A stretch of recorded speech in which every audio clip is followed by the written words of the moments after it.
আসসালামু আলাইকুম। শীত আসছে, শীতের পিঠা খাওয়া হবে না তা কি করে হয়?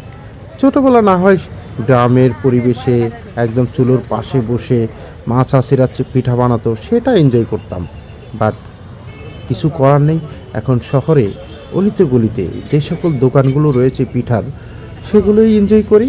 তো আজকে আমরা চলে আসছি শ্যামলী আদাবর, যে সিয়া মসজিদের অপোজিটের যে রাস্তা, একটু সামনে আগালেই পাবেন সূচনা কমিউনিটি সেন্টারের পরে এই পিঠা দোকানটি।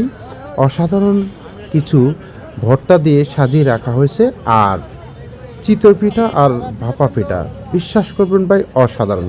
আমার মনে হয় ঢাকার ভিতরে এত মজাদার চিতই পিঠা এবং মজাদার ভাপা পিঠা কোথাও পাবেন না। সো আমরা এনজয় করেছি, আমরা খেয়েছি, মজা পেয়েছি।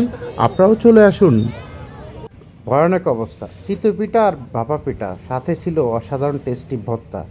সেগুলোর স্বাদ এখনও মুখে লেগে আছে। সেটা শেষ না হতে হতে তারা নাকি এই যে পোড়া রুটি আর হচ্ছে চা খাবে। কি আর করার, তাদের সাথে আজকে আমিও বসে গেলাম পোড়া রুটি আর চা খাওয়ার জন্য। অসাধারণ ছিল তবে।